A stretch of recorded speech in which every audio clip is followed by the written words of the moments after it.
Hey everybody, my name is Prince Robertson. I'm a doctoral student here at the University of Illinois, and And I'm Jeremiah, a freshman from Centennial High School.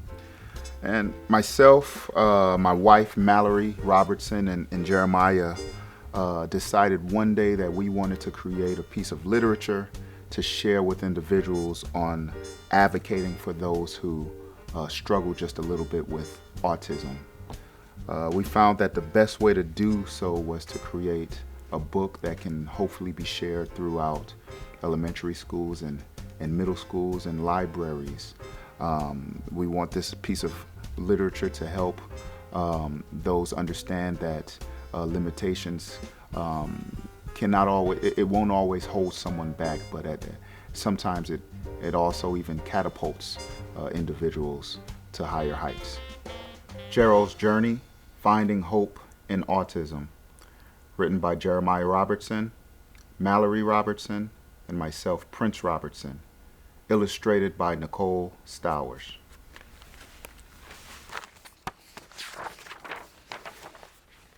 To my granny Barb, who showed me that even though I have a disability, I'm still able. For those who struggle to be understood, for those who struggle to understand. Hi, my name is Jeremiah, but my family calls me Jero. I'm in the 7th grade, and wow, do I have some stories to tell.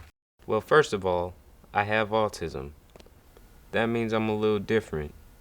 I have a hard time communicating, and I get really emotional when I'm misunderstood.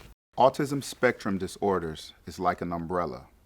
There are so many people who have autism, but everyone under the umbrella is different. One thing that people on the spectrum have in common is that we have some struggles with the following: communication, social interactions, cognition or understanding, repetitive behaviors. But having struggles doesn't limit what a person with autism is able to do. One thing about my autism is that I have a good memory. I think back to when my granny Barb bought me my first keyboard. She knew I liked music because I would hum Jesus Loves Me whenever I was sad, anxious. Having a keyboard really helped me calm down because I will always run around flapping my hands. My mama and daddy knew I was different.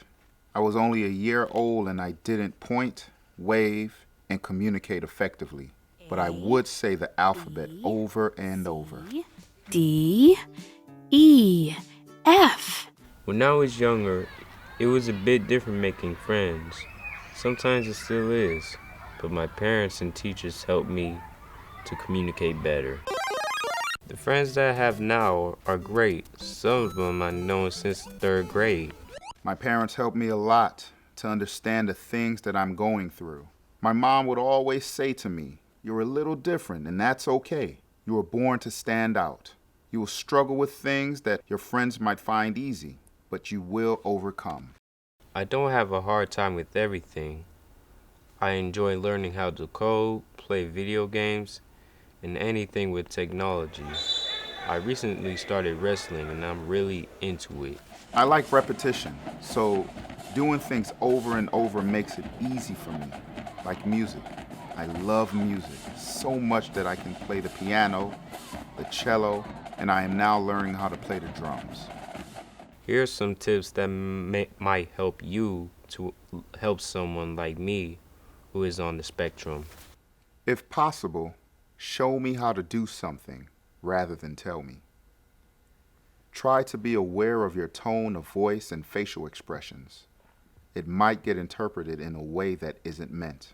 Please understand that I struggle with sarcasm. It's difficult to understand because I might take things the wrong way. Use of schedules and being consistent helps. Be patient and understanding. Please don't ask me a why question. It's hard for me to explain why I do the things I do. Try rephrasing it without using the word why. I think deep down inside everyone wants to be accepted, understood, and encouraged. Being on the autism spectrum isn't such a bad thing. What do you like to do that helps you calm down? Here are some encouraging words that my mom and dad often tell me. Maybe it will be helpful to you too. You are an overcomer. You were born to stand out. Mallory Nicole Robertson. My dad will always tell me, you weren't born to be ordinary. You were born to be extraordinary. Prince Frederick Robertson. Stay tuned for more of my journey with autism. We hope that you enjoyed listening to us read Geralds Journey, Finding Hope in Autism. We hope that it's provided you with an alternative route in communicating with children who are diagnosed on the spectrum.